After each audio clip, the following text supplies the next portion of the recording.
North south আইবিতে আমরা জানি Hizb ut Tahrir শিবিরের ইনফিল্ট্রেশন আছে। আমি ইউনিভার্সিটিতে পড়িয়েছি। মানে আওয়ামী লীগের অধীনে তার নির্বাচন করতে চায় না। ছিলেন বিশ্ববিদ্যালয় শিক্ষক, করতেন টেলিভিশনে টক শো থেকে এক লাফে সরাসরি মন্ত্রিত্ব।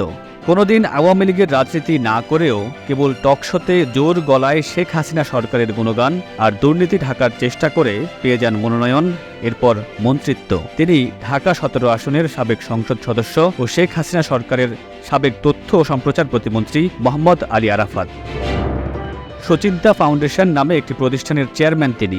২০০৮ সালের শেষের দিকে আওয়ামী লীগ সরকার ক্ষমতায় আসার পর থেকে আরাফাত নিজেকে মিডিয়া ব্যক্তিত্ব হিসাবে জাহির করতে শুরু করেন। এ সময় বিটিভি সহ দেশের বিভিন্ন চ্যানেলের টকশোগুলোতে নিয়মিত মুখ হয়ে ওঠেন আরাফাত। ২০২৩ সালে ঢাকা ১৭ আসনের উপনির্বাচনে হিরো আলমের সঙ্গে প্রতিদ্বন্দ্বিতা করে মাত্র ২৮,০০০ ভোট পেয়ে প্রথম এমপি নির্বাচিত হন। অভিযোগ আছে, কেবল শেখ হাসিনার পুত্র সজীব ওয়াজেদ জয়ের সঙ্গে ঘনিষ্ঠতার সুযোগ কাজে লাগিয়ে তিনি পেয়ে যান মন্ত্রিত্ব।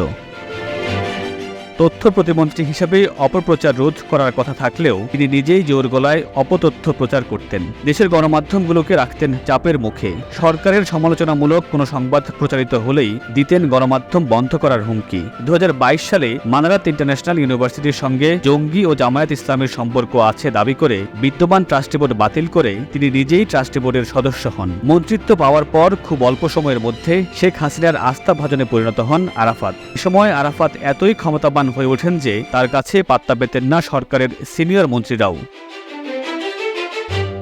৫ আগস্ট শেখ হাসিনার পতনের পর জনমনে প্রশ্ন, কোথায় এখন সেই তথ্য প্রতিমন্ত্রী আরাফাত? শেখ হাসিনার পর আওয়ামী লীগের অনেক গুরুত্বপূর্ণ নেতাই এরই মধ্যে গোপনে দেশ ছেড়ে পালিয়ে গেছেন, আবার অনেকে পালিয়ে যাওয়ার সময় গ্রেপ্তার হয়েছেন। তবে অনেক নেতাই শেষ মুহূর্তে শত চেষ্টা করেও পালিয়ে যেতে পারেননি।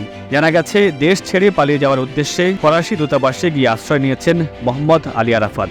এখনও দেশ ছেড়ে যেতে না পারলেও পালিয়ে যাওয়ার পরিকল্পনা করছেন বিতর্কিত এই সাবেক প্রতিমন্ত্রী। এরই মধ্যে মোহাম্মদ আলী আরাফাত ও তার স্ত্রী শারমিন মুশতারির ব্যাংক হিসাবের লেনদেন স্থগিত করার নির্দেশ দিয়েছে বাংলাদেশ ব্যাংকের আর্থিক গোয়েন্দা বিভাগ।